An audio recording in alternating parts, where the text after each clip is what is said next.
안녕하세요. 교통을 읽어주는 남자 장반장입니다. 시민의 입장에서 좀 자유롭게 좀 얘기를 한번 해보고 싶었습니다. 주제는 서울시 교통이고요. 서울시 교통은 어느 나라랑 비교해봐도 손색이 없고 가장 앞서 나간다고 저는 자부심이 있습니다. 제가 처음에 갖고 온 이제 주제는 왜 우리 동네에는 저상버스가 없을까라는 주제입니다. 여러분들 그 저상버스 아세요? 저상버스라는 단어에 좀 생소하신 것 같아. 그래서 저상버스라고 하는 것은 이 낮은 버스 있지 않습니까? 옛날에는 그 디젤 버스라고 해서 요금을 이제 내려 올라갈 때 계단을 밟고 이렇게 올라가시죠. 그것을 이제 고상 이제 버스라고 이제 부르고요. 저상버스는 낮죠. 바로 그냥 턱에서 바로 한 발자국만 올라가면은 낮은 버스를 저상버스라고 해요. 그래서 이 저상버스는 상당히 중요하죠. 누구한테 중요해요?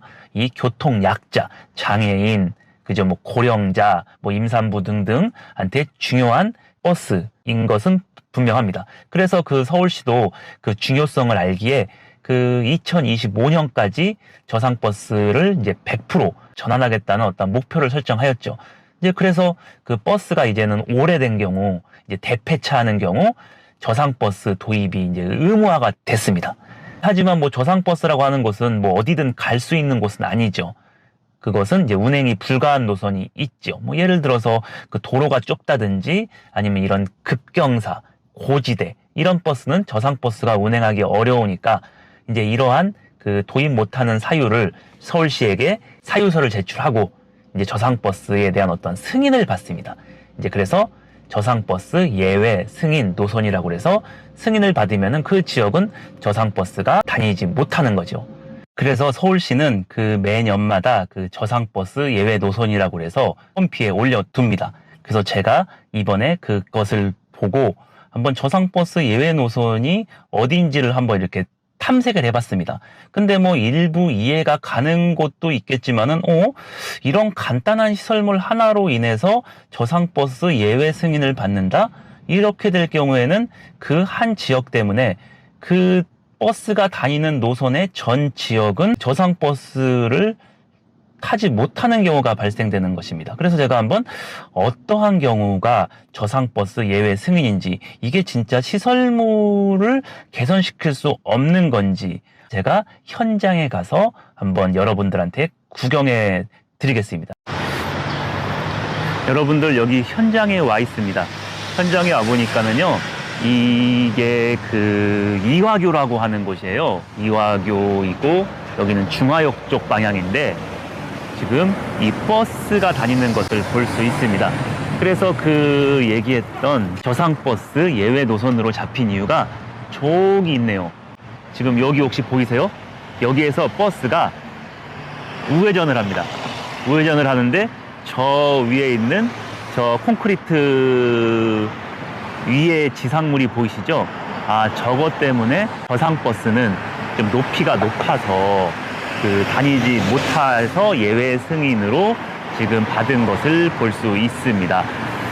그래서 이 콘크리트 같은 경우에는 이 보행로가 생기면서 조금 확장한 느낌이 듭니다. 한번 가볼까요? 예. 보니까는 이게 좀 폭이 그렇게 넓지는 않네요. 그렇죠? 근데 여기에 고상버스는 어떻게 다닐 수 있는지 또 한번 그 생각해 볼 필요가 있겠고요. 버스가 올 때까지 한번 기다려 보시죠. 버스가 때마침 저기에서 오고 있습니다. 저 버스가 이제 우측으로 이제 들어갈 예정입니다. 어떻게 들어가는지 한번 볼까요?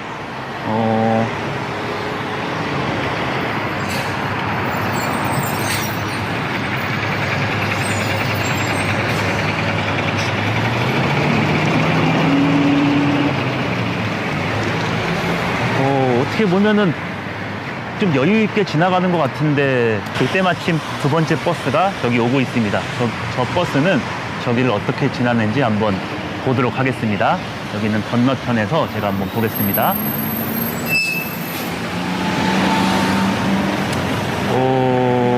뭐 오른쪽으로 조금만 우측으로 가면은 갈 수 있지 않을까 싶은 생각은 드는데 여기 밑에 있는 여기를 가각 정리를 해서 일부 깎으면은 안쪽으로 좀 파고들거나 아니면 크게 돌거나 하면은 일부 되지 않을까 싶은 생각은 듭니다. 아니면 이러한 그 우회 도로를 찾아서 그쪽으로 다닐 필요 없고 양 사이드에 어떠한 그 우회 도로를 찾아보면은 더 시민들한테 저상버스의 어떤 서비스를 개선시켜주지 않을까 싶은 생각이 듭니다.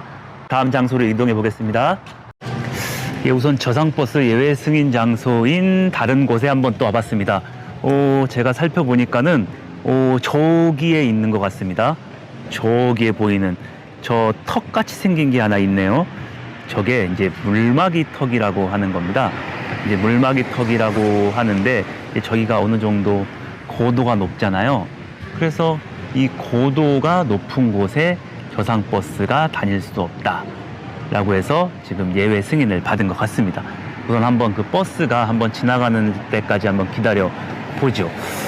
저기에 이제 그 차고지로 들어가는 버스가 오고 있는데 한번 저 불막이 턱이라는 곳을 어떻게 올라가는지 한번 보도록 하겠습니다.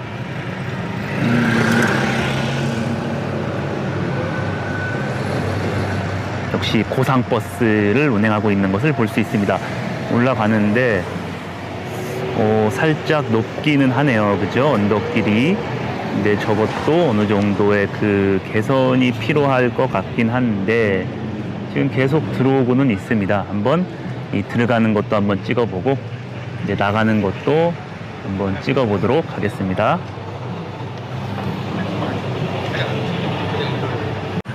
저기 한 대가 올라옵니다. 한번 가볼까요? 물막이 턱이 이렇게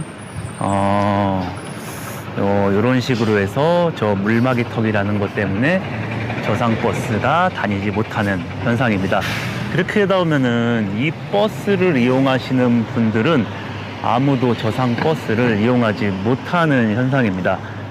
또 올라오는 걸 보면은 저거 하나 때문에 저상버스가 다니지 못한다는 것은 조금 뭐 여기 주민들도 그렇고 저 뭐 1119번, 저 104번 등등을 타고 다니시는 분들은 좀 억울할 수도 있겠어요. 그래서 뭐 이런 것들은 좀 얼른 개선이 필요하다고 생각이 듭니다. 네, 오늘은 왜 우리 동네에는 저상버스가 없을까라는 주제로 토론을 한번 해봤습니다. 지금 서울시는 교통 약자가 증가하고 있고요. 특히 고령자 시대를 맞이해서 고령자분들이 매우 증가하고 있죠. 특히 교통 약자에 대한 이동성 개선을 위한 노력을 하고 있습니다. 그래서 저상버스 예외 노선 같은 경우에는 제가 확인해 봤는데 동부권, 서울시 동부권 지역에 높게 나타나고 있습니다. 서울시 동부권 같은 경우에는 철도 비중도 낮은 곳이긴 한데 이러한 곳에 저상버스까지 들어가지 못한다면은 해당 지역에 거주하는 그 교통 약자는 어떤 교통수단을 이용할 수 있을까요? 저는 그래서 그 교통 소외 지역일수록 저상버스의 전환이 시급하다는 생각이 듭니다. 우선 오늘은 이만 마치고 다음에는 더 재미난 주제로 여러분들을 찾아뵙겠습니다. 감사합니다.